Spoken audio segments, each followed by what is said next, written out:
कांग्रेस धर्म के विरोध की पार्टी है, धर्म विरोधी हैं ये लोग। अब कांग्रेस धर्म विरोधी कैसे हो सकती है?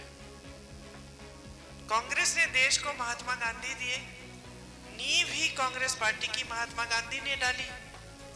महात्मा गांधी जी ने इतना अनोखा पूरी दुनिया भर में आंदोलन किया जिससे हम आजाद हुए, जो भगवत गीता की सीख पर आधारित था, सत्य और अहिंसा की बात की। किसी ने गोली मारी गांधी जी को, शहीद हुए और शहीद होते होते उनके मुंह से हे राम शब्द निकले। उन्होंने हम सबको रास्ता दिखाया, पंडित नेहरू जी को, इंदिरा जी को, कांग्रेस के सारे नेताओं को उन्होंने ही राजनीति सिखाई, उन्होंने राजनीतिक दिशा दी, उन्होंने सिखाया कि सत्य के आधार पर राजनीति करो, ईमानदारी से लोगों की सेवा करो, लोकतंत्र में जनता को मजबूत करो, उन्होंने सिखाया। ये पूरा आंदोलन ही धार्मिक आंदोलन था। तो हम कैसे धर्म के विरोधी हो गए? हम धर्म के विरोधी इसलिए हो गए कि हम धर्म के आधार पर हम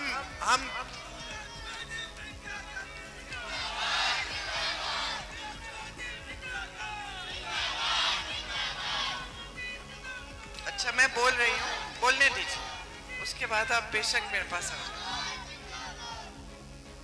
क्या हम धर्म विरोधी इसलिए हैं कि हमने कभी धर्म के आधार पर वोट नहीं मांगा आपसे?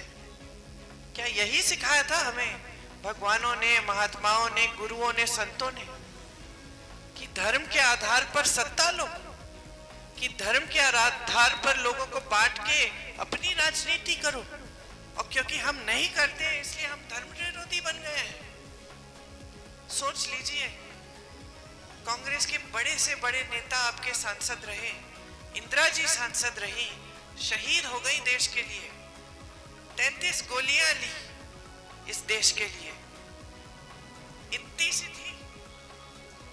सी थी, उनके हाथ मेरे हाथों में यहां तक पहुंचते थे, इतनी सी थी, शेरनी थी, लेकिन 33 गोलियां खाई, शहीद हुई इस देश के लिए, और ये लोग उनको देशद्रोही बोलते हैं। बड़ी सी बड़ी नेता थी, लेकिन आपसे कभी धर्म के नाम पर वोट नहीं मांगा, आपसे हमेशा अपने काम के आधार पर वोट मांगा कि मैंने ये किया है, ये किया है, ये किया है, आपको मजबूत करने के लिए। आप सवाल उठाते थे, नाराज नहीं होते थे, सवाल उठाते थे, कहती थी जनता जागरूक है। आज सवाल उठा के देखिए, 3 दिन पहले अमित शाह जी आए, गृह मंत्री जी आए यहाँ भाषण देने के लिए, किसी पत्रकार ने कुछ सवाल कर दिया जो उन्हें पसंद नहीं आया, पिटवा दिया उसको। आज शिक्षा मित्र आंदोलन करती है, पीटी जाती है, रासुका कानून डाला जाता है, मुकदमे डाले जाते हैं उस पे कि वो देशद्रोही है। तो आज जो परिस्थितियां बनी है वो देश के लिए सही नहीं है। आपने यहाँ एक परंपरा स्थापित की कि राजनीति सच्ची होनी चाहिए, बड़ा से बड़ा नेता हो उसकी जवाबदेही है आपके प्रति। वो जानता था, इंदिरा जी भी जानती थी कि मुझे जवाब देना पड़ेगा। अगर जनता के सामने बोलना है तो जिम्मेदारी से बोलना है, झूठ नहीं बोलना है। और यहाँ आज देखिए प्रधानमंत्री जी ने क्या हालत बना रखी है। सबसे बड़ा पद संभाला है देश का, एक दिन कुछ कहते हैं, अगले दिन उसी का खुद खंडन कर देते हैं। पूरे चुनाव में उनका प्रयास रहा है, महीनों से ये प्रयास कर रहे हैं कि ये तीसरा चुनाव है हमारा, इसको भी हम हिंदू मुसलमान करके सत्ता लेंगे। अब जनता उब चुकी है, जनता समझ गई है कि भाई 2 चुनाव तो आपको हमने जिता दिए धर्म के आधार पर। आपने हमें कहा भगवान के नाम वोट दे दीजिए, धर्म के आधार पर आपने वोट मांगा, हमने 2 बार तो आपको जिता दिया। अब जनता समझ रही है कि हमने तो जिता दिया, आपको सत्ता मिल गई, आप इतने बड़े भी बन गए, अहंकारी भी बन गए कि हमारे बीच आना बंद कर दिया। हमारे लिए आपने कौन सा ऐसा काम किया है जिसके आधार पर हम आपको फिर से वोट दें।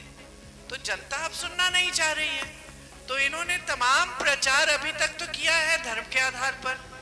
अब 2 दिन पहले अपने नामांकन के लिए आए, पत्रकारों के साथ वार्तालाप कर रहे थे, पत्रकारों को कह दिया कि हमने तो कभी कहा ही नहीं है हिंदू मुसलमान। अगर मैंने ऐसे कहा होता, खुद कह रहे हैं, अगर मैंने ऐसे कहा होता तो मैं प्रधानमंत्री पद के योग्य ही नहीं होता। अरे आप खुद कह रहे हैं। अगले दिन सुनिए, यहाँ कहानी खत्म नहीं होती। अगले दिन महाराष्ट्र जाते हैं प्रचार के लिए, महाराष्ट्र में जाके फिर वही हिंदू मुस्लिम प्रचार। तो आपकी बातों में वजन ही नहीं रहा। आप देश के प्रधानमंत्री हैं, जनता जान नहीं रही है कि आप क्या कहना चाह रहे हैं। एक दिन कुछ कहते हैं, अगले दिन कुछ और कहते हैं, फिर अगले दिन कुछ और कहते हैं। एक दिन कहते हैं 15 लाख रुपया आप सबके खाते में डाल देंगे, अगले दिन कहते हैं चुनावी जुमला था। एक दिन कहते हैं कि कांग्रेस पार्टी आपकी भैंस चुरा लेगी। सचमुच सावधान रहो, अब कांग्रेस पार्टी के नेता आ गए, अब भैंस चुराएंगे हम, सावधान रहो। कभी कहते हैं कि कांग्रेस पार्टी की यह साजिश है कि आपके मंगलसूत्र लेकर किसी और को दे देंगे। अरे 55 सालों से हमारी सरकार रही, किसी ने आपके मंगलसूत्र पे आंच आने दी? इंदिरा जी ने अपने गहने देश को दे दिए थे जब जंग था।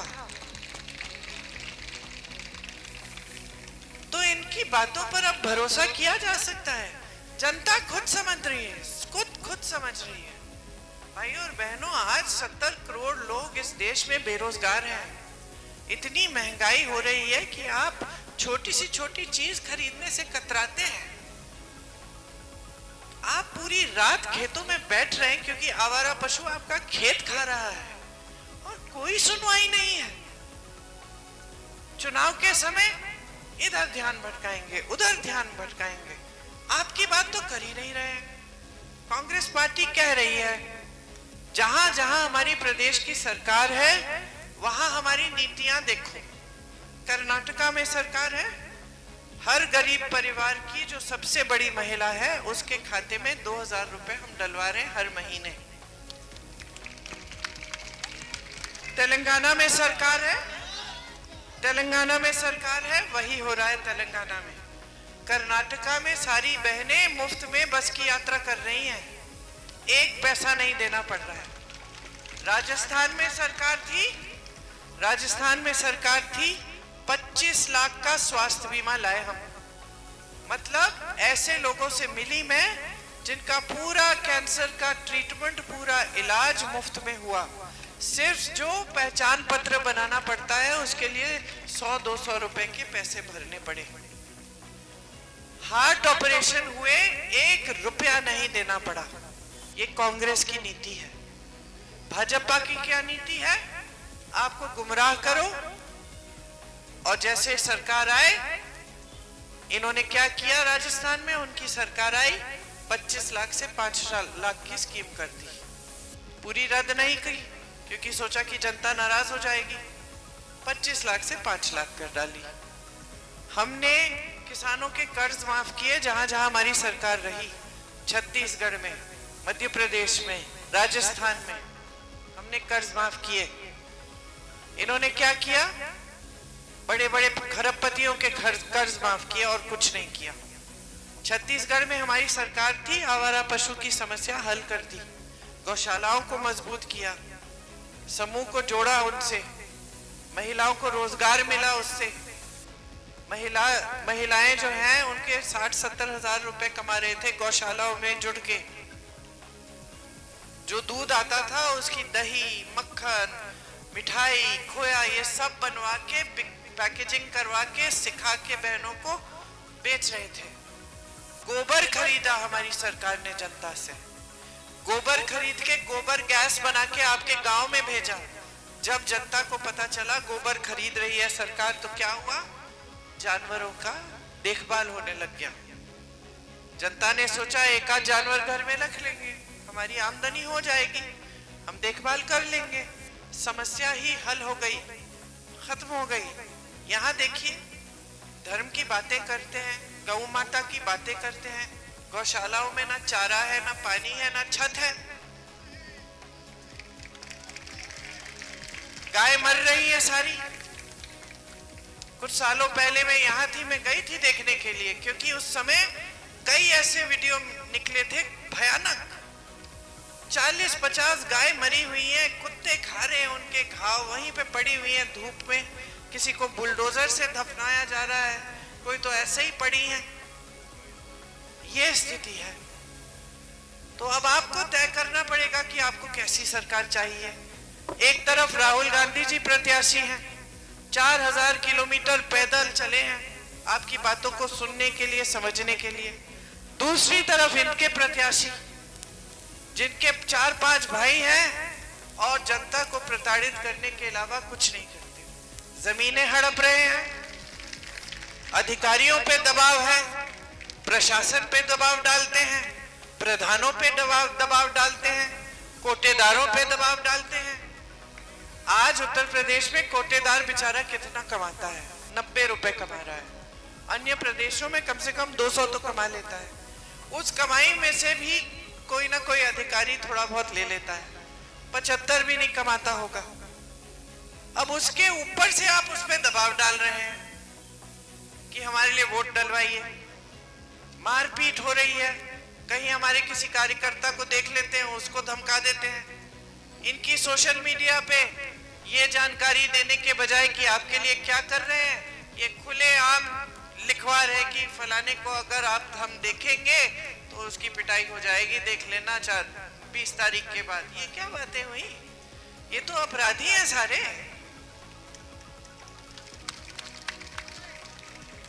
इन अपराधियों को सत्ता देंगे, क्या करेंगे? दबा के रखेंगे आपको। इनको लोकतंत्र की कोई समझ नहीं है। माफ कीजिए, पूरी भाजपा की पार्टी की कोई समझ नहीं है। तानाशाही बनाई हुई है देश में। कोई सवाल उठाता है, मारपीट हो जाती है। तमाम पत्रकार गिरफ्तार कर दिए, मुख्यमंत्रियों को गिरफ्तार कर दिया चुनाव के समय। ये कैसी बात हुई? बड़े बड़े विपक्षी दलों के खाते बंद कर दिए कि चुनाव में खर्चा नहीं कर पाएंगे। खुद क्या किया है? जो 55 सालों में कांग्रेस पार्टी नहीं किए, और जो कांग्रेस पार्टी ने कभी प्रयास भी नहीं किया करने का, इन्होंने क्या किया? 10 सालों में भाई और बहनों भाजपा को दुनिया की सबसे अमीर पार्टी बना दिया है।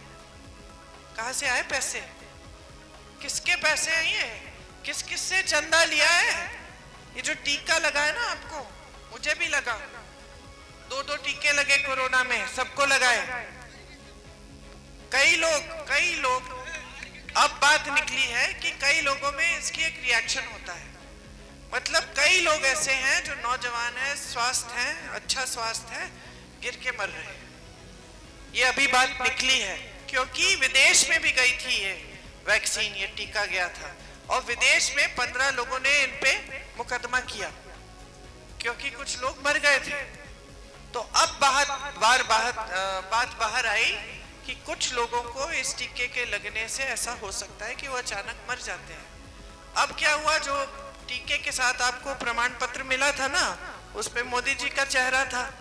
अब जाइए टीका लेने, गायब हो गया। मोदी जी ने 52 करोड़ रुपए चंदा तो उसी से लिए जिसने वैक्सीन बनाई है, और हम सबको जबरदस्ती वैक्सीन दिलवाए हैं। मैं तो नहीं लेना चाह रही थी, सच बात है। फिर सरकार ने कहा नहीं, सबको लेना है, नहीं तो ये नहीं, ये वो नहीं, तो हमने भी ले लिया, सबने ले लिया, मजबूर किया सबको, है ना? शाबाश, समझदार हो। प्रमाण पत्र कैसे मिला? तो यही देखिए, इन्होंने चंदा लिया। गुजरात में जो पुल गिरा था जिसमें सैकड़ों लोग बह गए थे पानी में, आपने देखा होगा टीवी पे, उनसे भी चंदा लिया जिसने पुल बनाया था। चंदा किन किन लोगों से लिया? जिस पे छापा मारा था उससे चंदा ले लिया, छापा बंद कर दिया। उन्होंने जिस पे मुकदमे डाले थे उनसे चंदा लिया, मुकदमे ही ठंडे बस्ते में गए। तो ये बताइए, चंदा है कि वसूली है? जो यहाँ पे आपके प्रत्याशी कर रहे हैं वही मोदी जी की सरकार वहां कर रही है केंद्र में। डकैती है, बिल्कुल सही, डकैती है।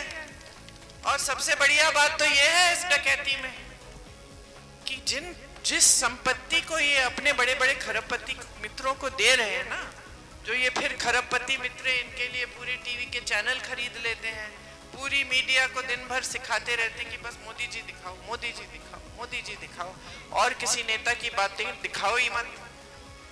ये सब जो है ना, जो संपत्ति उनको जा रही है, जो 16 लाख करोड़ रुपए माफ किए इनके, किसकी संपत्ति है? मोदी जी ने जेब से निकाली है? किसकी है? जोर से बोलो, किसकी है? आपकी है। इंदिरा जी ने जब आपकी सांसद थी तो बैंकों का राष्ट्रीयकरण किया। निजी बैंकों का राष्ट्रीयकरण इसलिए किया कि जितनी भी बचत इस देश का की जनता कर रही है, बैंक में थोड़े थोड़े पैसे डाल रही है, वो जनता के पैसे हैं, जनता के होने चाहिए। आज वही सरकारी बैंक बड़े बड़े खरबपतियों को 16 लाख करोड़ माफ कर रहे हैं। आपके लिए एक पैसा नहीं है, आपके लिए एक योजना नहीं है। तो कांग्रेस पार्टी क्या कह रही है इस चुनाव में? हमने शुरू से कहा है ये चुनाव जनता के मुद्दों पर हम लड़ेंगे, इधर उधर ध्यान नहीं भटकाएंगे हम जनता का। तो हमने शुरू से कहा है हम 8,500 रुपए हर महीने हर गरीब परिवार के सबसे बड़ी महिला के खाते में डालेंगे। आपको एक साल में 1 लाख रुपए मिल जाएंगे इस हर गरीब परिवार में।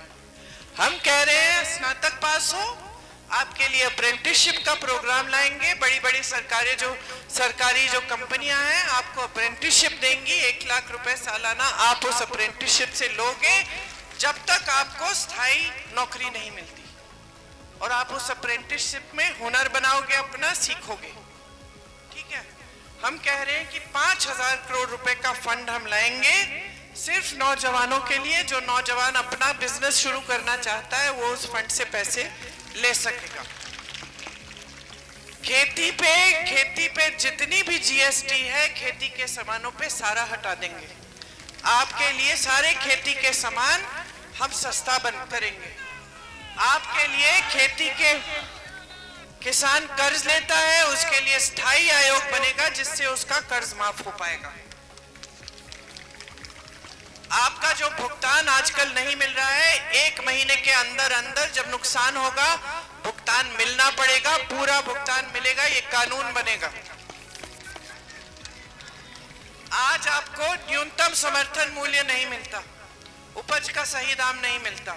और मैं बता देती हूँ कि मोदी जी की सरकार में क्या हो रहा है। हिमाचल प्रदेश में सेब के किसान हैं। आपको मैं एक मिसाल दे रही हूँ, उदाहरण दे रही हूँ। हिमाचल प्रदेश में सेब का किसान है, देश भर में उसका सेब मशहूर होता था, सेब बिकता था। मोदी जी की नई नीति आई, जितने भी कोल्ड स्टोरेज हैं, कोल्ड स्टोरेज जानते हैं, जितने भी कोल्ड स्टोरेज हैं हिमाचल में, उन्होंने अडानी जी अपने खरबपति मित्र को दे दिए। अब क्या हुआ कि अडानी जी सारा सेब लेकर खरीद कर कोल्ड स्टोरेज में डाल रखे हैं। अब जब उनकी मर्जी हो तब बेचेंगे और जो दाम है वो तय करेंगे। किसान को क्या हुआ? इसके साथ साथ सरकार एक और नीति लाती है कि जो बाहर से अमेरिका से सेब आ रहा है उस पे टैक्स कम होगा, और आप यहाँ जीएसटी भरे जा रहे हैं तो वहां के किसान भी हिमाचल के जीएसटी भरे जा रहे हैं। तो क्या हुआ कि हिमाचल का सेब महंगा हो गया और अमेरिका का सेब सस्ता, और ऊपर से कोल्ड स्टोरेज में अडानी जी सेब रख रहे हैं। तो वो बड़े खरबपति तय कर रहे हैं कि ये सेब कितने का होगा। तो हिमाचल का किसान जो है पिस गया है, उसका सेब कोई खरीदना नहीं चाह रहा है, अमेरिकन सेब खरीद रहे हैं लोग। तो ये है इनकी नीतियां जो आपको कमजोर करना चाह रही हैं। हम कह रहे हैं कि आपको हम हर तरह से मजबूत करेंगे। आपका भुगतान सही समय पे आएगा, आपकी उपज का सही दाम आपका अधिकार बनेगा, आपके कर्ज माफी के लिए हम इंतजाम करेंगे, और ऊपर से जो आपके जो सामान है खेती के उसकी जीएसटी हम हटा देंगे। अब नौजवानों की बात करती हूँ। स्नातक पास की बात की, 5,000 करोड़ का फंड, उसकी बात की मैंने। तो तमाम ऐसी स्कीमें हैं जो हम पेपर लीक को बंद कराने के लिए हम कानून लाना चाहते हैं। अभी आ रहे उस पे आ रही हूँ। पेपर लीक के खिलाफ हम कानून बनाएंगे कि कोई पेपर लीक करेगा तो सख्त से सख्त कार्रवाई होगी। हम एक जॉब कैलेंडर बनाएंगे जिसमें जिस दिन आपका पेपर है, जिस दिन रिजल्ट आएगा, जिस दिन नियुक्ति होगी, पहले से तय करेंगे। इधर उधर हुआ तो सही सख्त कार्रवाई होगी। अग्निवीर की बात की आपने, देखिए किस तरह की स्कीम लाए हैं मोदी जी और कितने धूमधाम से इसका ऐलान किया पूरे देश में। डरे देश के सारे पत्रकार तो ऐसा कह रहे थे जैसे मोदी जी ने ये तो कमाल कर दिया। मोदी जी का मास्टर स्ट्रोक क्या था? ये मास्टर स्ट्रोक कि 4 सालों के लिए सेना में आप नौकरी करेंगे और घर आएंगे बेरोजगार हो जाएंगे और शहीद हो जाएंगे अगर देश के लिए, तो शहीद का दर्जा नहीं मिलेगा आपको। आप शहीद हो जाएंगे तो आपके माँ बाप को शहीद का पेंशन भी नहीं मिलेगा। ये स्कीम लाए धूमधाम से मोदी जी आपके लिए। पूरा देश खड़ा है, कह रहा है कि हमें ऐसी स्कीमें नहीं चाहिए। हम अग्निवीर को रद्द करेंगे, खत्म कर देंगे ये स्कीम। और जहां जहां सरकारी कंपनियों में इन्होंने सारी नौकरियां ठेकेदारी पे कर दी हैं, सब ठेकेदारी पे हैं, ये सब ठेकेदारी वाली नौकरी हटा के हम सही वाली नौकरी, पुरानी टाइप की नौकरी आपको देंगे। 25 लाख के बीमे के बारे में मैंने आपको बताया। स्वास्थ्य के लिए श्रमिकों का इतना शोषण हो रहा है आजकल, ठेकेदार कुछ भी दे देगा, कितनी भी मजदूरी दे देगा। लोग गरीब हैं, लोग बेरोजगार हैं, लोग कर लेंगे इतने में मजदूरी। हम कानून लाएंगे कि 400 रुपए से कम दिहाड़ी कोई नहीं दे सकता पूरे देश भर में। जैसे मनरेगा गांव में है और आजकल इन्होंने कमजोर किया है। हमने इसमें खूब पैसे डाले थे, आपको समय पे आपके पैसे मिलते थे, आजकल नहीं मिलते। हम और पैसे डालेंगे मनरेगा में, प्रधानों को मजबूत बनाएंगे। मेरे पिताजी ने पंचायती राज को क्यों लागू किया? मुझे याद है वो कहते थे पैसा सीधा गांव में जाएगा, प्रधान तय करेगा गांव वालों के साथ कि कहां पे क्या विकास का कार्य चाहिए। अगर गड़बड़ भी करेगा तो गांव वाले जानेंगे कि प्रधान ने ही किया है, तो जाके प्रधान से बात करेंगे, उसको कटघरे में खड़े करेंगे। और उस समय बहुत आलोचना हुई। उस समय लोगों ने कहा कि नहीं नहीं मेरे पिताजी को, राजीव जी ऐसा मत करिए, गांव में आप पैसे भेज देंगे तो बहुत भ्रष्टाचार होगा। उन्होंने कहा आज जितना भ्रष्टाचार हो रहा है सरकार में, केंद्र में हो रहा है, जहां प्रदेश सरकारें वहां हो रहा है, तो अगर गांव में होगा तो कम से कम गांव के लोग जो हैं वो जानेंगे कि ठीक है यही है जिसने पैसे ठीक से खर्च नहीं किए हैं, अगली बार हरा लेंगे या फिर उसको डांटेंगे या फिर उससे लड़ेंगे। तो मेरे पिताजी ने बात नहीं सुनी। उन्होंने कहा लोकतंत्र गांव तक जाना चाहिए, प्रधान का चुनाव होना चाहिए, महिलाओं को खड़ा होना चाहिए उस चुनाव के लिए, और प्रधान को स्वतंत्रता मिलनी चाहिए कि वो अपना निर्णय सही ले, अपने आप ले। यहाँ देखिए ये भाजपा के प्रत्याशी जो हैं, किसी प्रधान को कोई निर्णय नहीं लेने देते। जो भी निर्णय लेना चाहता है प्रधान उनके सर पे चढ़ जाते हैं। और भाजपा की नीति तो यह है कि केंद्रीयकरण करो, सारी चीजें बस मोदी जी करेंगे। इनके मंत्री खुद दुखी हैं, इनके मंत्रियों को भी स्वतंत्रता नहीं मिलती। सच्चाई ये है। तो हमने जब ये पंचायती राज जब लागू हुआ, वो आपकी मजबूती के लिए लागू किया कि प्रधान मजबूत बने, गांव मजबूत बने। सारी नीतियां गांव को, आप ग्रामीण क्षेत्र को, आपको मजबूत करने के लिए थी। इसमें एक और बात, मैं श्रमिक की बात कर रही थी, श्रमिक वाला मैंने आपको बताया, लेकिन उसके साथ साथ ये जो मनरेगा लाए हम, इसी तरह हम शहरी मनरेगा भी लाएंगे। शहरों में भी 100 दिन का रोजगार मिलना ही पड़ेगा। तो ये सारी बातें हैं जो हम आपके लिए करना चाहते हैं। अब आप तय करिए आपको कैसा सांसद चाहिए।